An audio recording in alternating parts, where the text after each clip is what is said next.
ఆయన పరిచయం అక్కర్లేదు. శ్రీనాథ్ రెడ్డి గారు అంటే మనం జనరల్గా అనుకుంటాం ఏ పని చేసినా సరే శ్రద్ధాశక్తులు పెడితే, కాన్సన్ట్రేషన్ దాని మీద పెట్టి దేన్ని ఆశించకుండా చేస్తే ఆ ఫలితాలు మన దగ్గరికి వస్తాయి అనటానికి 100% ఎగ్జాంపుల్ మన శ్రీనాథ్ రెడ్డి గారు. ఆయన చదువుకున్నదంతా మద్రాసులో చదువుకున్నారు. మద్రాసులో చదువుకొని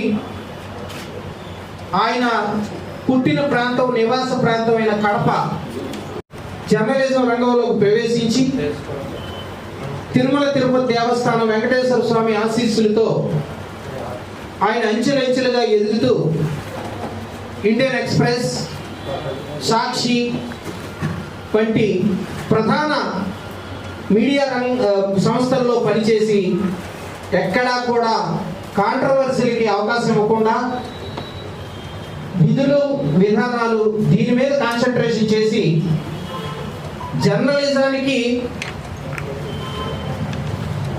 జర్నలిజం నైతిక విలువల్ని కాపాడటానికి, జర్నలిజం ప్రగతికి వారధిగా నిలిచే ప్రెస్ అకాడమీ చైర్మన్ అయ్యారంటే నిజంగా మనందరం గర్వపడాలి.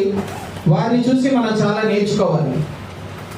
వినయానికి క్యార్ ఆఫ్ అడ్రస్ ఎవరనంటే దేవిరెడ్డి శ్రీనాథ్ గారు అంటుంటారు.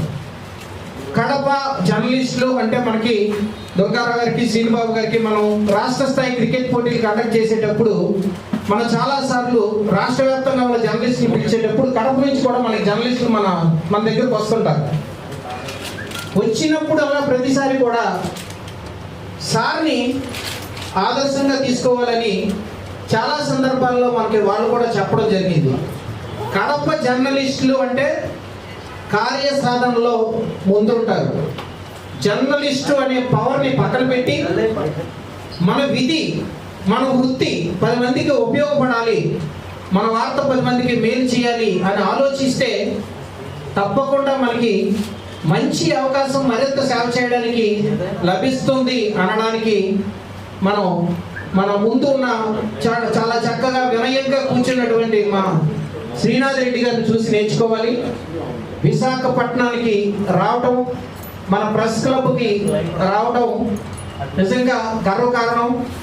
గత వారం రోజుల నుంచి కూడా శ్రీనిబాబు గారు ఒకటే పట్టుబట్టారు, సార్ వస్తున్నారు, ఎలాగైనా సరే మనం తీసుకొచ్చి హానర్ చేయాలి, మన మిత్రులందరితో ఆయన అనుభవాలను పంచుకోవాలి, మన వాళ్ళందరితో సరదాగా ఆయన్ని మాట్లాడించాలి.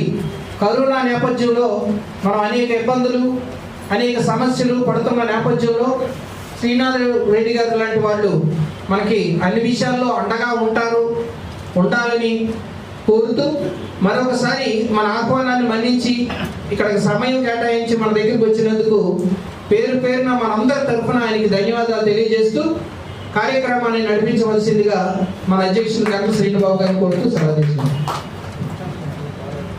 నాగరాజు గారికి ధన్యవాదాలు తెలియజేసుకుంటూ మరి వేదికపైకి మన రీజనల్ డిప్యూటీ డైరెక్టర్ మంత్రాం గారిని కూడా సాధారణంగా ఆహ్వానించుకున్నాం.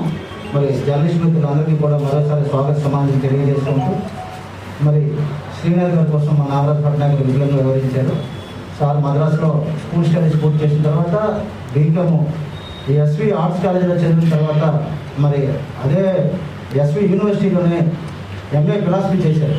ఎంఏ ఫిలాసఫీ చేసిన తర్వాత చాలా కాలం 30 ఏళ్ళ పాటు ఇండియన్ ఎక్స్ప్రెస్, ఆ తర్వాత బీబీసీలోని, తర్వాత సాక్షిలోని ఇలా అనేక పత్రికల్లో కానీ మీడియాలో పనిచేస్తూ అపారమైన జ్ఞానం సంపాదించుకుంటేనే విద్యావేత్తగా ఉన్న స్థాయిలో రాణించడానికి అవకాశం కలిగింది.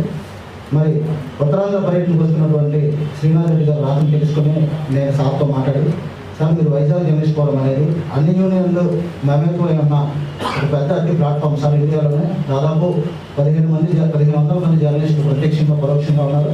మన దగ్గర 750 మంది అఫీషియల్ రిజిస్టర్డ్ మెంబర్స్ ఉన్నారు సార్. ఇందులో యూనియన్లకి ప్రేమీ సార్, అన్ని యూనియన్ అందులో మెంబర్స్గా ఉంటారు. మరో 400 అప్లికేషన్లు మెంబర్షిప్ కోసం వెయిటింగ్లో ఉన్నాయి. అయితే అవన్నీ కూడా కార్యవర్గం అంతా పరిశీలన జరిపి, ఎందుకంటే ఈవెంట్స్ చేయాలి, ప్రతి కూడా పండుగలన్నీ కూడా నిర్వహించుకోవాలి. దీపావళి కానీ, దసరా కానీ, సంక్రాంతి కానీ పిల్లల ప్రతిభావాన్ని కానీ లేకపోతే ప్రతి ఏటా జరిగే అనేక కార్యక్రమాల నిర్వహణ కూడా కష్టతరమైనప్పటికీ కూడా అన్నింటినీ మించి చేయాలనే ఉద్దేశం మీద దాదాపు ఉన్నాము. దీన్ని బట్టి ప్రతి అందరూ సహకారంతోనే వైజాగ్ జర్నలిస్ట్ ఫోరంనే ఇండియాలోనే పెద్ద ప్రెస్ క్లబ్గా తీర్చిదిద్దడం జరిగింది సార్. దాదాపు 11 దేశాలతో మన ప్రెస్ క్లబ్ సన్నిహిత సంబంధాలు ఉన్నాయి సార్. మలేషియా కానీ, సింగపూర్ కానీ, నేపాల్ కానీ ఇటువంటి ప్రెస్ క్లబ్లతో ఎక్కువ కరెస్పాండెన్స్ ఉంటుంది. కల్కట్టా ప్రెస్ క్లబ్ 100 years సెలబ్రేషన్కి ప్రత్యేకంగా మనకు ఆహ్వానం అందింది సార్. అదేవిధంగా ఎర్నాకుళం ప్రెస్ క్లబ్కి సంబంధించి కూడా మనకి అక్కడ జరిగే కరెస్పాండెన్స్ అంతా కూడా మన ప్రెస్ క్లబ్తో కూడా చేయడం జరిగింది సార్. తిరువనంతపురం ప్రెస్ క్లబ్ వాళ్ళ సెలబ్రేషన్స్ కూడా ఆదరైతే అక్కడ ప్రభుత్వం ప్రతి ఏడు కూడా అక్కడ ప్రెస్ క్లబ్ 10 lakhs ఇవ్వడం జరుగుతుంది సార్. మరి ఈ కార్యవర్గం ఆధ్వర్యంలో అనేక అభివృద్ధి చేయడం జరిగింది సార్. మరి అదేవిధంగా నారాయణకి వచ్చిన ప్రజలందరితోనే ఇమ్యూనిటీ ప్లస్ కార్యక్రమాలు ఏర్పాటు చేసి వారి మనోభావాలను జర్నలిస్టులు తెలియజేయడం, జర్నలిస్టుల సమస్యలను వారి దృష్టికి తీసుకెళ్ళడం జరుగుతుంది సార్. వారి మీ అందరూ సహాయ సహకారాలతో వైజాగ్ జర్నలిస్ట్ ఫోరం అనేది దేశవ్యాప్తంగా పేరు ప్రఖ్యాతులు సంపాదించాలనేదే మా లక్ష్యం సార్. మరి అదేవిధంగా మా కార్యవర్గ సభ్యులందరూ కూడా సంపూర్ణ సహాయ సహకారంతో ఏ కార్యక్రమం తలపెట్టినా దానికి పూర్తి స్థాయిలో సహకారం అందిస్తున్నారు. మరి అదేవిధంగా రీజనల్ డిప్యూటీ డైరెక్టర్ మెండరాంగం గారు కానీ, డిపిఆర్ఓ ఇతర అధికార యంత్రాంగం కానీ అన్ని విధాలా మరి మాకు తగిన సహకారం అందిస్తుంది సార్. ఆర్థిక పరంగా కొంత ఇబ్బందులు ఉన్నప్పటికీ కూడా అన్నింటినీ అధిగమించి కార్యవర్గం ముందుకు వెళ్తుంది. మరి భవిష్యత్తులో కూడా మీరు విశాఖపట్నం వచ్చినప్పుడు తప్పనిసరిగా మమ్మల్ని కలుస్తూ ఉండాలని, మీ ఆశీర్వాదం మాకు అందజేయాలని కోరుకుంటూ, నా సోదరుడు మరి ఏ కార్యక్రమం తలపెట్టినా మా కార్యవర్గంలో మీరు చేయండి, మేము అందరం కూడా మీకు 100% సపోర్ట్ ఉండాలని తెలియజేసినటువంటి మా Vizag journalist forum secretary S Durgarao గారికి, ఉపాధ్యక్షుడు నాగరాజ్ పట్నాయక్ గారికి, అదేవిధంగా జాయింట్ సెక్రటరీ దాడి రవికుమార్, మరియు వైస్ ప్రెసిడెంట్ టి నానాజీ గారికి, కోశాధికారి బిఎన్ మూర్తి గారికి, మా కార్యవర్గ సభ్యులందరికీ కూడా ఈరోజు ఈశ్వరరావు గారికి, దివాకర్ గారికి, ఎంఎస్ఆర్ ప్రసాద్ గారికి, జయేష్ గారికి, వరలక్ష్మి గారికి, డేవిడ్ గారికి, గిరిబాబు గారికి, శాఖ మంత్రి గారికి, మొత్తం అందరికీ కూడా 16 మంది 15 మందితో ఎగ్జిక్యూటివ్ కమిటీ సార్. అందులో 1 single lady sir, she mister Varalakshmi sir. మరి భవిష్యత్తులో కూడా మీరు ఆరోగ్యంతో ఉండాలని, ఆంధ్రప్రదేశ్ ప్రెస్ అకాడమీ చైర్మన్గా మరింత ఉజ్వల భవిష్యత్తులో మీరు కొనసాగుతున్న మా జర్నలిస్టులు అందరికీ మేలు చేయాలని సంకల్పించి తమ ఇమ్యూనిటీ ప్లస్ కార్యక్రమంలో మాట్లాడే ముందు మా Vizag journalist forum secretary Durgarao గారిని మాట్లాడవలసిందిగా కోరుతున్నాను. సభాధ్యక్షులు గంటా శ్రీబాబు గారికి, ఈరోజు వైజాగ్ జర్నలిస్ట్ ఫోరం ఆహ్వానం మేరకు ఇమ్యూనిటీ ప్లస్లో పాల్గొనేందుకు ఇచ్చేసిన ప్రెస్ అకాడమీ చైర్మన్ శ్రీనాథ్ గారికి, మనరామ్ గారికి, నా ముందున్న నా సోదర జర్నలిస్టులకు, నా వెనుకున్న మా ఇన్స్టిట్యూట్ కమిటీకి శుభోదయం తెలియజేసుకుంటూ, ముఖ్యంగా ఇప్పుడు మనం మాట్లాడుకునే వాళ్ళమే ఒక అతిథి వచ్చారు కాబట్టి ఆయన చెప్పే మాట వినాలన్న తాపత్రయం తపన ఉంటుంది కాబట్టి ఎక్కువ టైం తీసుకోం. 96, 93 ఆ టైంలో ప్రెస్ అకాడమీ చైర్మన్ అంటే పేపర్లో ఫోటో చూడడానికే చాలా సంతోషంగా ఉండేది. మన జాతికి సంబంధించిన ఒక తండ్రి లేదా ఒక కుటుంబ కథకు ఎలా ఉంటారని చూసేవాళ్ళం. ఆ తర్వాత జనరేషన్లోని దాదాపు 25-30 సంవత్సరాల్లో ప్రెస్ అకాడమీ చైర్మన్ వచ్చిన వాటికి సరైన వన్నే తేలాకపోయేది నా అభిప్రాయం. మరి శ్రీనాథ్ గారు వచ్చిన తర్వాత వచ్చిన నాటి నుంచి ఈ రోజు వరకు ఒక సామాన్య జర్నలిస్ట్ లాగే ఆయన ప్రయాణం సాగిస్తూ ప్రెస్ అకాడమీ చైర్మన్గా ఉందాక జర్నలిస్టులు కలుసుకోవడానికి చేస్తున్న ప్రయత్నం గ్యారెంటీగా విజయవంతం అవుతుందని మనస్ఫూర్తిగా కోరుకుంటూ, కడపలో ఫస్ట్ యాక్చువల్గా శ్రీనాథ్ గారు ప్రెస్ అకాడమీ చైర్మన్ అనగానే మాకు శ్రీబాబు దాని గౌరవ అధ్యక్షుడు, నేను రాష్ట్ర అధ్యక్షుడిని. జర్నలిస్టుల స్పోర్ట్స్ అసోసియేషన్ ఆఫ్ ఆంధ్రప్రదేశ్ జేసాపన ఒకటి, కడపలో భూమిరెడ్డి శ్రీనాథ్ రెడ్డి అని అక్కడ టీం మేనేజర్ ఉంటాడు. ఎప్పుడైతే శ్రీనాథ్ ప్రెస్ అకాడమీ చైర్మన్ అని పేరు రాగానే మా శ్రీనాథ్ రెడ్డి అనుకుని ఫుల్ కంగ్రాట్స్ చెప్తే ఆయన ఫోన్ చేసి, నేను కుర్రోనన్నయ్య, చాలా పెద్ద అయినా చాలా మంచి అయినా ఆయనకి ఇవ్వడం ప్రెస్ అకాడమీకే చాలా గొప్ప కొన్ని తెచ్చే వ్యవహారం అని చెప్తే, నీ కడపని అని అంటున్నావా శ్రీ అని అన్నాను. అదేం కాదన్నా, సార్తో మీరు ఒకసారి మాట్లాడుకుంటుంది అని శ్రీనాథ్ చెప్పేటప్పటికి అదృష్టం. ఎందుకంటే మేము ఒక రోజు వెళ్ళి విజయవాడ వెళ్ళి ప్రెస్ అకాడమీలో సాయం కలిసి అంటే అదొక ఆనందం, మన కుటుంబ కథను కలుస్తున్నామని. అలాంటి శ్రీనిబాబు గారు ఎప్పుడైతే వీడి ప్రెస్ అని చెప్పారో చాలా సంతోషించాను సార్. ఎందుకంటే మేము రావాల్సిన కోలు తల్లి లాంటి కోడి దగ్గరికి పిల్లలు వెళ్ళాల్సింది, పిల్లల దగ్గరికి తల్లించినట్టు అందులో ఉన్న ఆనందం చాలా గొప్పది. మరి టీం బాబు చాలా విషయం చెప్పారు. ప్రతి సంవత్సరం మరి స్పోర్ట్స్ మీట్ అవుతుంది సార్. విశాఖపట్నంలో సంప్రదాయాన్ని ప్రారంభించాం. కడపలో జరిగింది, కర్నూలులో జరిగింది, ఆంధ్రప్రదేశ్లో జరిగింది సార్. రాష్ట్రంలో 13 జిల్లాలో జరిగింది. ఇక మీద విశాఖపట్నంలో ఏ రోజులో జరిగినా, ఏదైనా రాష్ట్రంలో ఈ స్పోర్ట్స్ మీట్ జరిగినా మీరు తప్పక ఎన్ని పనులున్నా హాజరవ్వాలని మనస్ఫూర్తి కోరుకుంటూ ఈ అవకాశం ఇచ్చిన మా శ్రీబాబు గారికి, నాగేశ్వర గారికి, నాని గారికి, నాగేశ్వర కుమార్ గారికి అందరికీ నమస్కారం తెలియజేస్తూ జై హింద్. దుర్గరాజు గారికి ధన్యవాదాలు తెలియజేసుకుంటూ విద్యావేత్తగా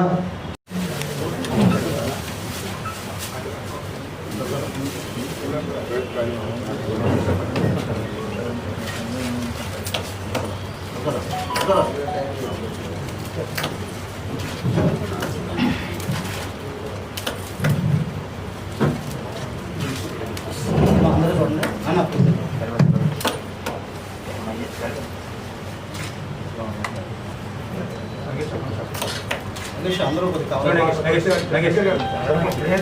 రాజశేఖర్ ఫోటోగ్రాఫర్ ఒక అవకాశం అయిపోతుంది.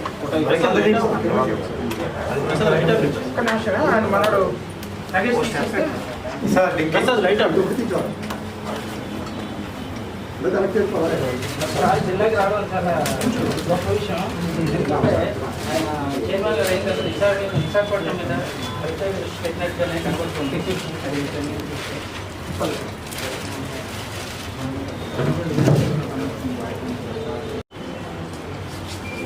ఇప్పుడు 20 ఏళ్ల క్రితం వైజాగ్ వచ్చాను. ఆ తర్వాత దశాబ్దాల తర్వాత మొట్టమొదటిసారిగా మిమ్మల్ని అందరినీ కలుసుకుంటున్నందుకు నాకు చాలా సంతోషంగా ఉంది.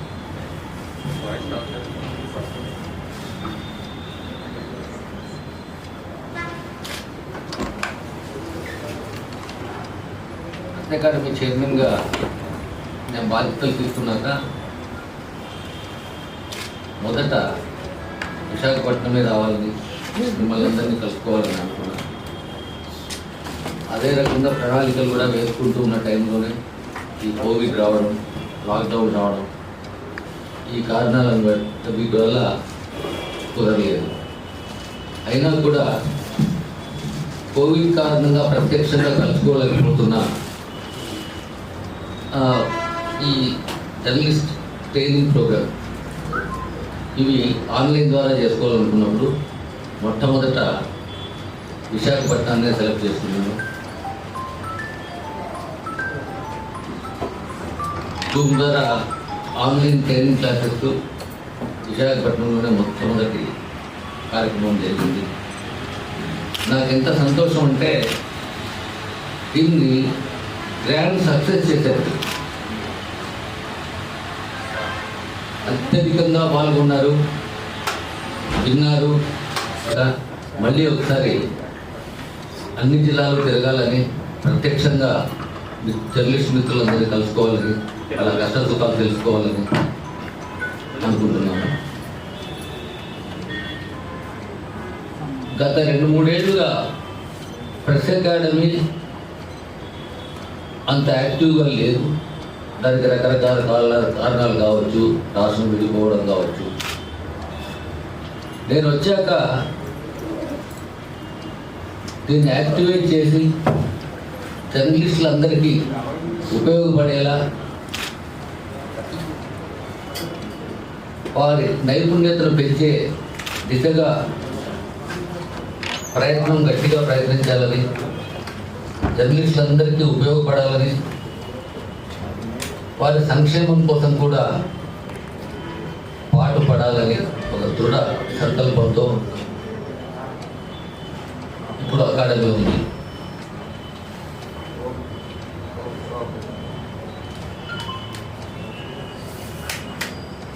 జర్నలిస్టులు ఇప్పుడు మీకందరికీ తెలుసు,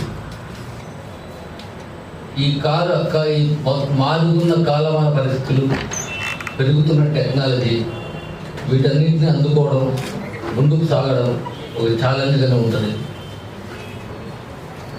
సోషల్ మీడియా ఉధృతిని తట్టుకుని నిజానిజాలని జనంలోకి చేరవేయడానికి ఎప్పటికప్పుడు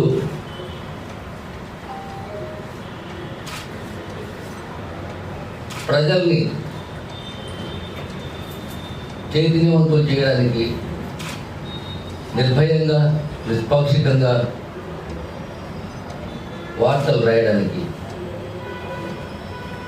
ట్రైనింగ్ అవసరం. ముందు కాలంలో ఆయా పత్రికా యాజమాన్యాలు వారి జర్నలిస్టులకి కొద్దిగా ట్రైనింగ్ ఇచ్చే ప్రయత్నాలు చేసేవి. అదైనా కూడా వారి ధోరణి బట్టి వారి పాలసీని బట్టి ఆ ట్రైనింగ్ ఉండేది.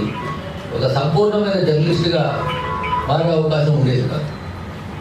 అలా కాకుండా జర్నలిజంలోని మెలకువలు నేర్పించడం, విలువలు చెప్పడం, నైపుణ్యాన్ని పెంపొందించి నైతిక విలువలను కూడా పెంపొందించి వారిని సమగ్రమైన జర్నలిస్టులుగా తయారు చేయాలి అనే లక్ష్యంతోనే అకాడమీ కృషి చేస్తుంది. మొదట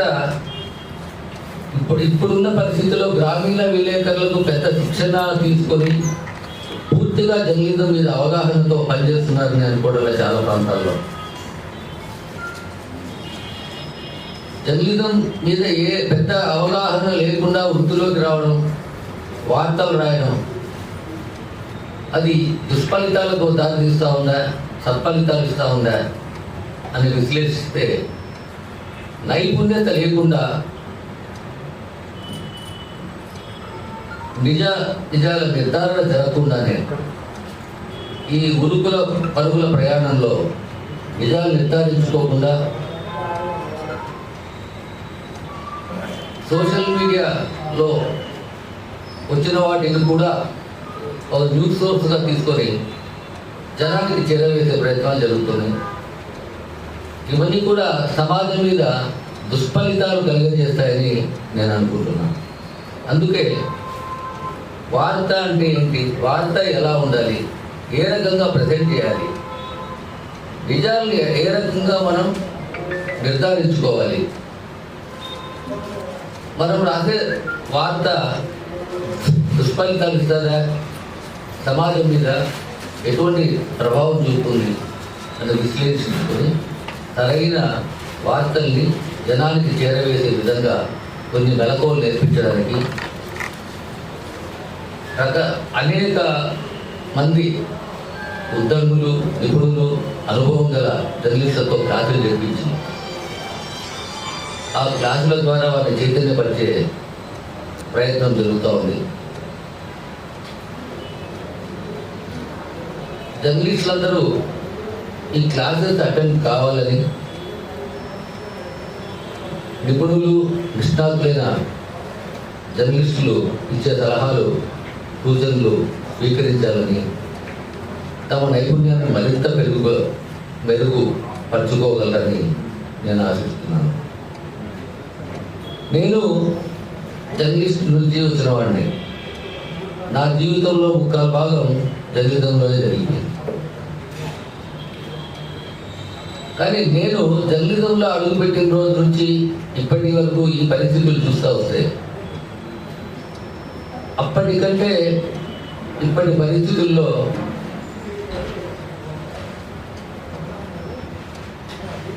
మనం ఏ రకంగా ఈ టెక్నాలజీ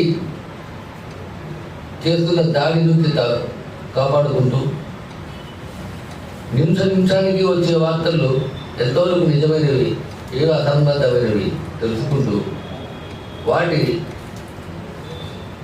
దుష్పరిణామాలు సమాజం మీద పడకుండా చూసుకోవాల్సిన బాధ్యత కూడా ప్రింట్ అండ్ ఎలక్ట్రానిక్ మీడియా. ఆ విధంగా అంటే ఎప్పుడు నిరంతరం అప్రమత్తంగా ఉండాల్సిన పరిస్థితి ఏర్పడింది. అది చాలా అవసరమని అందరూ దాని మీద దృష్టి ఉంచాలని కూడా నేను కోరుకుంటున్నాను. తర్వాత నాకు వచ్చిన ఆలోచన సమగ్రంగా ప్రభుత్వ సంక్షేమ పథకాలు కానీ అభివృద్ధి పథకాలు కానీ వీటన్నిటి గురించిన సమగ్ర సమాచారం ఒక వేదిక మీద ఎక్కడ లభించడం లేదు. గవర్నమెంట్ డిపార్ట్మెంట్స్ ఎన్నున్నా వాళ్ళ వెబ్సైట్లు ఉన్నా అవి జనానికి చేరి జనానికి హత్తుకునే రకంగా ఉండడం లేదని, అందువల్ల జర్నలిస్టుల మిత్రులకు జనరల్ పబ్లిక్ కూడా ఉపయోగపడే రకంగా ఒక వెబ్సైట్ రూపొందించాలని నిర్ణయించుకున్నాం.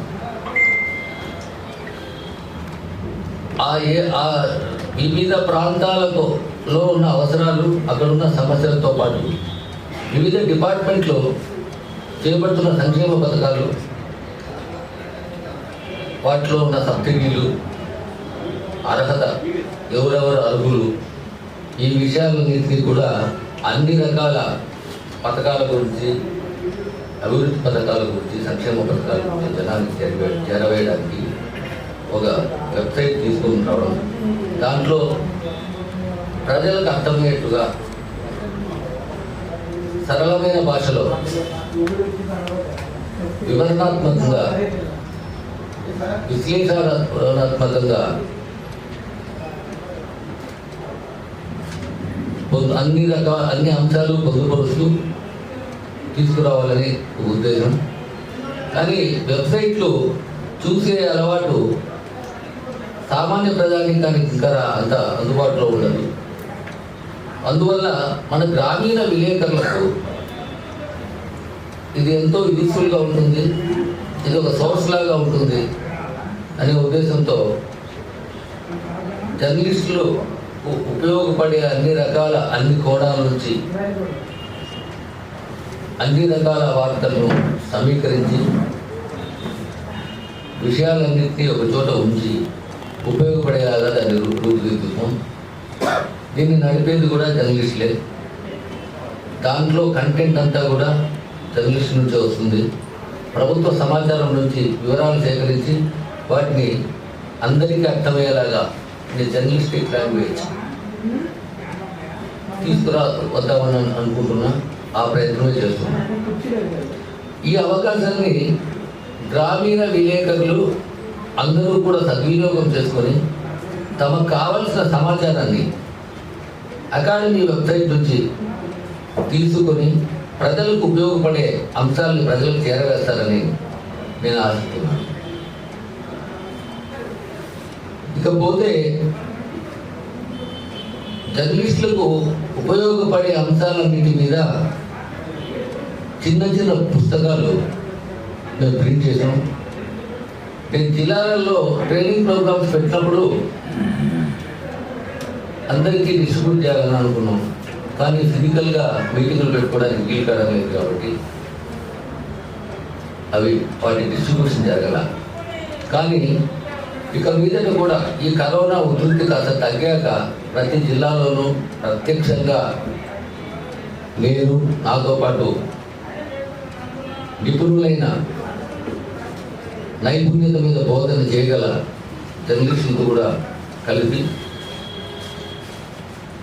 ట్రైనింగ్ క్లాసెస్ తీసుకుంటాం. ఆ సందర్భంగా పుస్తకాలన్నీ కూడా మీకు పంపిణీ చేయడం జరుగుతుందని తెలియజేస్తున్నాం. వాటిని ఆ పుస్తకాలను ఆన్లైన్లో కూడా మేము అప్లోడ్ చేసి ఉంచుతాం. ఎవరైనా చదువుకోవచ్చు. ఒక జర్నలిస్ట్ అంటే ఎలా ఉండాలి, ఏ జాగ్రత్తలు తీసుకోవాలి, వృత్తిలో ఏ రకంగా రాణించాలి, ఎలా ఎదగాలి, ఏ రకంగా సమాజానికి అనేక కోణాల నుంచి ఉపయోగపడవచ్చు అనే అంశాలన్నీ కూడా పుస్తకాలు ఉన్నాయి. వాటిని మీకు డిస్ట్రిబ్యూట్ చేస్తాము. ఆన్లైన్లోనూ కూడా మీరు చదువుకునే విధంగా వాటిని రూపొందించారు. ప్రెస్ అకాడమీ అదేదో ప్రభుత్వానికి ఉపయోగపడే సంస్థ, ప్రభుత్వంలో భాగము అనే అభిప్రాయం ఏదైనా ఉంటే అది కరెక్ట్ కాదని చెప్పగలం. ఇది మీకోసం ఏర్పడింది, మీకోసం పనిచేసేది, మీకోసమే పనిచేస్తూ ఉంటుంది అని నేను గట్టిగా చెప్పగలను. నేను ప్రెస్ అకాడమీ చైర్మన్ కావచ్చు, కాకపోతే నేను మొదట జర్నలిస్ట్, మీ నుంచి వచ్చిన వాడిని. నన్ను కూడా జర్నలిస్టులందరూ తమలో ఒక భాగస్వామ్యంగా గుర్తించి మీ ఏ సమస్యలున్నా ఎప్పుడైనా నన్ను సంప్రదించవచ్చు, నాతో మాట్లాడవచ్చు, నా దృష్టికి తీసుకురావచ్చు.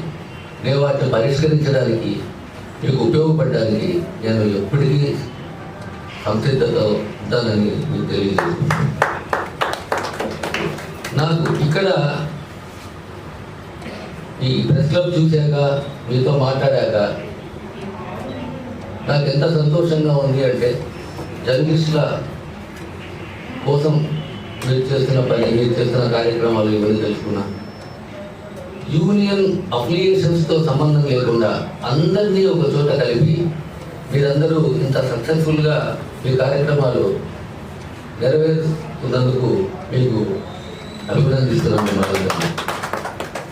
ఇదే పద్ధతిలో ప్రతి జిల్లాలోనూ యూనియన్ రైవలరీస్కి తావు లేకుండా అందరూ జర్నలిస్టులందరూ చూడగలవడం, ఒక ఫ్యామిలీ లాగా కలుసుకోవడం, కార్యక్రమాలు నిర్వహించుకోవడం జరగాలని మిమ్మల్ని వాళ్ళందరూ పూర్తిగా తీసుకొని ఆ దిశగా ప్రయత్నాలు చేయాలని కూడా వాళ్ళని అందరినీ నేను కోరుతున్నాను. ఏ జిల్లాకు పోయినా మీ ప్రెస్ క్లబ్ గురించి, మీ అందరి కార్యక్రమాల గురించి నేను వాళ్ళకు తెలియజేసి మీ నుంచి స్ఫూర్తి పొందాల్సిందిగా వాళ్ళకి విజ్ఞప్తి కూడా చేస్తానని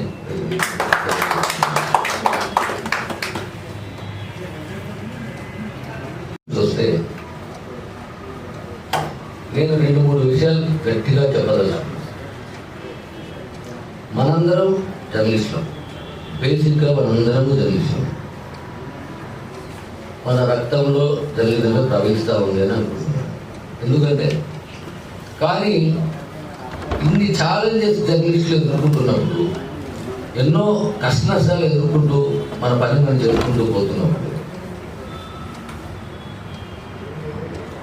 సంఘాల మధ్య వైరుధ్యాలు, జర్నలిస్టుల యూనియన్ల మధ్య వైరుధ్యాలు, మనలో మనం పోట్లాడుకోవడం, వీటి వల్ల మనం బలహీనపడ్డం లేదా అనే ప్రశ్న నేను మీకే వేస్తున్నా. ఏ యూనియన్ అయినా, ఏ జర్నలిస్ట్ యూనియన్ అయినా జర్నలిస్టుల సంక్షేమం కోసమే పనిచేస్తుంది, వాళ్ళకి మేలు జరగడం కోసం పనిచేయాలి.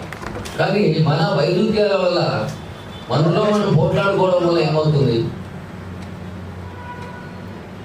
మనం బలహీనపడ్డం, మన వాదనలో పస తగ్గడం, ప్రభుత్వంతో కానీ యాజమాన్యాలతో కానీ మనం పోట్లాడే మన ఆ బలం తగ్గిపోవడం జరుగుతూ ఉంది. కాబట్టి యూనియన్ ఎన్నున్న జర్నలిస్టుల అంశాలు, సమస్యలు ఏదైనా వచ్చినప్పుడు ఒక తాటి మీద నిలబడాలని, అందరూ ఒక చోటికి చేరి యునైటెడ్గా ఫైట్ చేయాలని చెప్పి మీకు అందరికీ నేను విజ్ఞప్తి చేస్తున్నాను. నేను కడప జిల్లాలో పనిచేశాను చాలా ఏళ్ళు. నేను కడప జిల్లాకు వచ్చినప్పుడు, కొత్తలో వృత్తిలోకి వచ్చినప్పుడు ఆ ఛాలెంజెస్ నేను చూశాను. అక్కడ ఉన్న పరిస్థితులు, రాజకీయ నాయకుల్లో ఉన్న ఫ్యాక్షన్ పోకడలు, వాటిని ఎదుర్కోవాల్సి రావడం, ఫిజికల్గా ఎదుర్కోవాల్సి రావడం, దెబ్బలు తినడం అన్నీ జరిగాయి.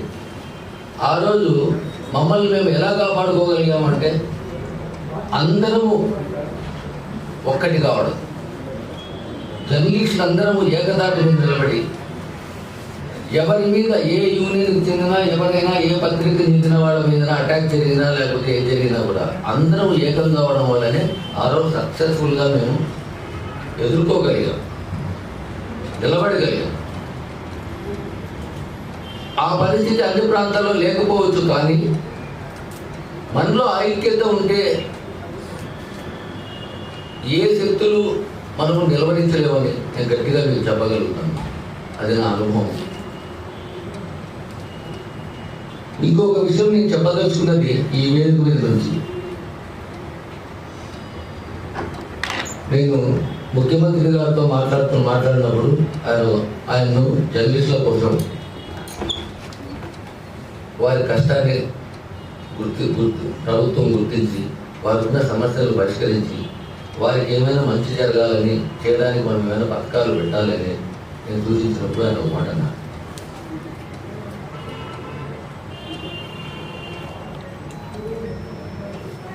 బోగస్ అండ్ ఫేక్ జర్నలిస్టుల ద్వారా వాళ్ళ వల్ల ఎంతమంది ఉన్నారు, నిజంగా పనిచేస్తున్న జర్నలిస్టులు, వర్కింగ్ జర్నలిస్టులు ఎంతమంది ఉన్నారు, పెద్ద పత్రికలు కావచ్చు, చిన్న పత్రికలు కావచ్చు, ఆ లెక్క తీయండి. నిజంగా పనిచేస్తున్న జర్నలిస్టులు ఖచ్చితంగా మన ప్రభుత్వం సహాయం చేస్తుంది. కానీ ఆ లెక్క మీరు చేయగలరా? వేలాది మంది జర్నలిస్టులు అంటూ వేరే వేరే వృత్తుల్లో ఉన్నవాళ్ళు జర్నలిస్టుల ముసుగుతో పనిచేసుకుంటూ చేస్తున్న సందర్భం మనం చూస్తున్నాం. ఆ ధోరణి తగ్గాలి. నిజమైన జర్నలిస్టులు, వృత్తిరీత్యా జర్నలిజం మీద ఆధారపడిన వాళ్ళు, పనిచేస్తున్న వాళ్ళను లెక్క తీసి ఇంతమంది ఉన్నారని చెప్పండి. ఒక పద్ధతి ఏ రకంగా వేరపరుస్తారో వేరపరిచి చూడండి. ఆ తర్వాత నా దగ్గరికి రండి అని అడగండి. నేను సానుకూల దృక్పథంతోనే ఉన్నాను జర్నలిజం పట్ల. నేను ఖచ్చితంగా సహాయం చేస్తానని నేను చెప్పాను. నిజం. ఎంతమంది బోగస్ జర్నలిస్టులు లేరు. ఈ ఫేక్ జర్నలిస్టుల ద్వారా నిజమైన జర్నలిస్టులకు ఎంత అన్యాయం జరుగుతుంది. మన వాదన ఏ రకంగా గట్టిగా వినిపించలేకపోతున్నాం. అది మనందరం కూడా ఆలోచించాలి. అందుకే నేను జర్నలిస్ట్ యూనియన్లు, ఏ యూనియన్లైనా యూనియన్లకు నేను చేసే విజ్ఞప్తి ఏంటంటే, మీ సభ్యులలో ఫస్ట్ మొదట మీ నుంచే ప్రారంభించండి. ఎవరు నిజమైన జర్నలిస్టులు, వర్కింగ్ జర్నలిస్టులు ఉన్నారు, ఎవరు జర్నలిస్టులు ముట్టుకుని కప్పుకొని మీ యూనియన్లో సభ్యులుగా కొనసాగుతున్నారో చూసి నిజమైన జర్నలిస్టులు మాత్రమే సభ్యులుగా చేసుకోండి. ఆ లెక్కలో ప్రభుత్వానికి ఇవ్వచ్చు. ఏ రకంగా మీరు మీ జర్నలిస్టులందరూ ఏ ఏ పద్ధతుల్లో మీరు వేరు చేసి లెక్క చేయించారో కూడా మనం చెప్పండి. ఆ ఎక్సర్సైజ్ నడుస్తూ ఉంది కాబట్టి ఇప్పుడు అక్రిడిషన్ ప్రక్రియలో కూడా జాప్యం జరుగుతాం. నిజమైన జర్నలిస్టులు గుర్తించే పనిలో ప్రభుత్వం ఉంది. దీనికి అనుసరించాల్సిన మోడాలిటీస్ను కూడా వర్కౌట్ చేస్తున్నారు. ఇవన్నీ జరిగి ఎంతో కొంత జాప్యమైన తర్వాత అయినా కూడా ఒక పక్కా విధానం ద్వారా ఈ జాబితా రూపొందించిన తర్వాత ఎవరు ఊహించని విధంగా మనకు మేలు చేసే పథకాలు ప్రభుత్వం ప్రవేశపెడుతుందని నేను గట్టిగా విశ్వసిస్తున్నాను. ముఖ్యమంత్రి గారి ఉద్దేశం కూడా అదే. కానీ ఆయన పట్టుబడుతున్నది మాత్రం నిజమైన జర్నలిస్ట్ ఎవరో చెప్పండి, ఫేక్ జర్నలిస్ట్ తీసేయండి. ఆ తర్వాత ఏమైనా అడగడం నేను చేస్తాను. ఆయన వాదనలో ఆయన అడిగే దాంట్లో కూడా నిజం ఉంది. దానికి మీరు కూడా అందరూ ఏకీభవిస్తారని నేను అనుకుంటున్నాను. ఆ తర్వాత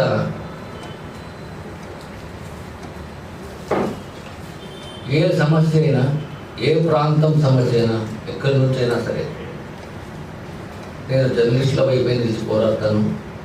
జర్నలిస్టుల వైపు నుంచే నా వాదన ఉంటుంది. అది గుర్తుంచుకోండి. ఎప్పుడు ఎవరైనా కూడా ఎక్కడి నుంచైనా కూడా నన్ను నేరుగా సంప్రదించవచ్చు. మీ సమస్యలను చూసిన తర్వాత ఆయా అధికారులకు, మంత్రులకు అవసరమైతే దృష్టిగా తీసుకెళ్ళి న్యాయం చేసే ప్రయత్నం నేను చేస్తానని మీకు హామీ ఇస్తూ, అకాడమీని వీలైనంత ఎక్కువగా వాడుకోండి, అకాడమీకి బలం చేకూర్చండి, అకాడమీ కార్యక్రమాల్లో పాల్గొనండి అని విజ్ఞప్తి చేస్తుంది. రావడం కష్టం అవుతుంది. సో ఇప్పటి వరకు మనం ఏమైనా ట్రావెలింగ్ అలవెన్స్ ఏమైనా ఇచ్చేవాళ్ళమా, ఇవ్వకపోతే ఇచ్చే ఆలోచన ఒకటి సార్. రెండవది ప్రెస్ క్లబ్, మేము కేరళ ప్రెస్ క్లబ్ వెళ్ళేటప్పుడు వాళ్ళు మాకు విషయం చెప్పారు. కేరళ ప్రభుత్వం వాళ్ళకి సంవత్సరానికి ఒక ఫండ్ ఇస్తున్నారు జర్నలిస్ట్ సంక్షేమం కోసం. ఎందుకంటే అది కూడా మాలాగే 3 సంవత్సరాల పాటు ఏదైనా ట్రస్ట్లో పనిచేస్తే ఆ ఐడి కార్డు చూసిన తర్వాత వాళ్ళకి ప్రొఫెషనల్ మెంబర్షిప్ ఇచ్చి 3 సంవత్సరాల పాటు యాక్టివ్ చూసిన తర్వాత ఆయన రిటైర్ మెంబర్ చేస్తాం. సో ఈ 700 మంది కూడా రియల్ జర్నలిస్టులు. కొంతమంది పెద్ద పేపర్లు పనిచేస్తారు, కొంతమంది సొంత పేపర్లు వస్తారు. పెద్ద పేపర్లు పనిచేసేవారు బయటకు వస్తారు. అలాగా కేరళ లాగా మన విశాఖపట్నం ప్రెస్లో లాగే కొంత ఫండ్స్ చేయలేకైనా రికమెండ్ చేయగలిగితే మిగతా ప్రశ్నలు కూడా యూనియన్కి సంబంధం లేకుండా స్వచ్ఛందంగా డిపిఆర్ ఆఫీస్ నుంచి ఎలక్షన్స్ పెట్టుకొని ఎన్నికలు చేసుకునే అవకాశం ఉంటుందని నా ఫీలింగ్ సార్. ఈ 2 విషయాలు మీరు చెప్పగలుగుతారని ఆశిస్తాను.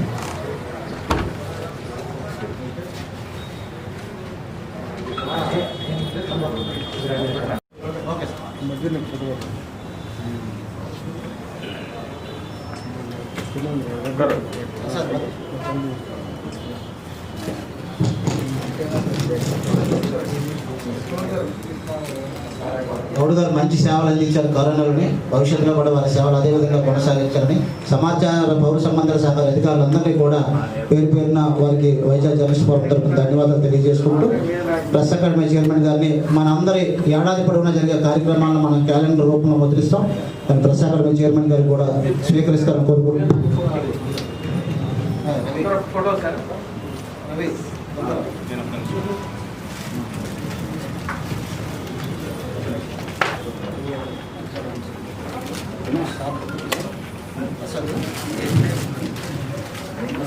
ఫోటో బ్యాగ్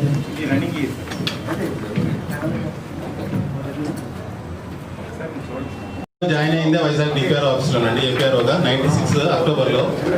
కాబట్టి వైజాగ్ జర్నలిస్ట్ మిత్రుల సమస్యలు కానీ లేకపోతే వాళ్ళతో పాటు మమేకమయ్యే ఇంతకాలం కూడా ప్రయాణం చేస్తున్నాను. నేను సచివాలయంలో ఉన్నా, లేకపోతే ఇతర వేరే చోట్ల ఉన్నా కూడా మళ్ళీ 2014 నుంచి కూడా ఇక్కడే ప్రయాణం చేస్తున్నాను. ఇంత మెచ్యూర్డ్ తర్వాత ఇక ఒక ప్రొఫెషనల్ అప్రోచ్తో పనిచేస్తున్న ప్రెస్ క్లబ్ అనేది భారతదేశంలోనే చాలా తక్కువ ఉన్నాయి. అందులో వైజాగ్ కావడం అనేది, అక్కడ నేను పనిచేయడం అనేది నా అదృష్టంగా నేను భావిస్తున్నాను. అయితే ఒక ఇంపార్టెంట్ విషయం ఏంటంటే, నేను జిల్లా యంత్రాంగము తన పరిధిలో తాను ఏమంటారు కరోనా కోవిడ్ బాధితులకు సహాయం చేస్తుంది. అంటే ఆక్సిమీటర్ కానీ తర్వాత ఇవి కొంత రేషన్ ఇవ్వడం కానీ అది ఏది సరిపోదు. అంటే అది ఏదైనా ఉడతా భక్తిగా ఇవ్వడం తప్ప అది కాదు. కాకపోతే ఒకటి ఏంటంటే, మనము కోవిడ్ పాజిటివ్ వచ్చిన వాళ్ళకు వైద్య సేవలు అందించే విషయంలో మనం మ్యాక్సిమం ట్రై చేస్తున్నాము. కాకపోతే ఒకటి ఇంకా బాధ అనిపించేది అంటే కూడా మనం ఫ్రంట్ లైన్ వారియర్స్గా మనం గుర్తింపు కోసం మనం పోరాడుతూనే జర్నలిస్టులు అవగాహన కూడా పెంచుకోవాలని నేను అనుకుంటున్నాను. ఎందుకంటే ఇది కోవిడ్ అనేది మన చుట్టే అది వైఫై లాగా ఉంది. అది ఆ వైరస్, దాని వ్యాధి మనం పోయిందానో ఇంకేదో జరిగిందానో మనము అపోహలో ఉండకుండా, ఇప్పుడు కేరళ కానీ ఇంకో చోట్ల చూడండి విపరీతంగా పెరిగిపోతుంది. సెకండ్ వేవ్, థర్డ్ వేవ్, అది ఎప్పటి వరకు ఎంతకాలం కొనసాగుతుందో తెలియదు. మనం జీవితం కొనసాగించక తప్పదు, ఉద్యోగాలు చేయక తప్పదు. కాబట్టి అవగాహన పెంచుకొని మనం ఇంకా దాని ఎక్స్పోజర్ను ఎట్లా మనం కంట్రోల్ చేసుకోవాలి, ఎట్లా కంటైన్ చేసుకోవాలి. తర్వాత ఇంకో విషయం కూడా అంటే, ఒకసారి పాజిటివ్ వచ్చి మళ్ళీ గీతంలో ఎక్కడో ట్రీట్మెంట్ తీసుకున్న తర్వాత వెళ్ళిపోయిన వాళ్ళు రిలాక్స్ అయిపోతున్నారు. కానీ అది అట్లా కావడం లేదు. అది తర్వాత మళ్ళీ కోమార్బిడ్ కండిషన్స్ ఉండి 40+ ఉండి తర్వాత ఏదైనా ఉంటే దాంట్లో ఏదో ఒక వ్యాధి ద్వారా మళ్ళీ వస్తుంది. లేకపోతే ఆస్తమా ఉన్నా, లేకపోతే బీపీ ఉన్నా, హార్ట్ ఏదైనా ఉన్నా అట్లాంటి వాటిలో మళ్ళీ అటాక్ చేస్తుంది. కాబట్టి దయచేసి మీరు తగినంత జాగ్రత్తగా ఉండి మీ కుటుంబ సభ్యులతో కూడా అవగాహన పెంచుకోవాలని చెప్పి నా పర్సనల్ రిక్వెస్ట్. అదొకటి చెప్పాలని ఇది ఆగాను. ఇంకో విషయం ఏంటంటే, విశాలానంద సత్యనారాయణ గారు కూడా అది నాకు చాలా బాధ అనిపించింది. మనము గీతంలో ఉంచి ట్రీట్మెంట్ జరిగినా కూడా ఆయనకు అనుకోకుండా పరిస్థితి విషమించడము, అపోలోకు ఆయనను మళ్ళీ షిఫ్ట్ చేయడము, అక్కడ కూడా మనము అపోలోలో కూడా పూర్తి స్పెషాలిటీ వైద్యాన్ని కూడా ప్రయత్నించినా కూడా ఆయన ఏజ్ దృష్ట్యా కూడా అది శరీరం కూడా సహకరించాక సడన్ గా సీరియస్ అయిపోయింది. అది చాలా బాధ కలిగింది. కాకపోతే ఏంటంటే, అది మనము తప్పించలేకపోయాం. కాబట్టి ఒక్కటితోనే ఆగిపోయి వైజాగ్లో అందరూ జర్నలిస్ట్ మిత్రులు ఆరోగ్యంగా ఉండాలని నా ప్రార్థన.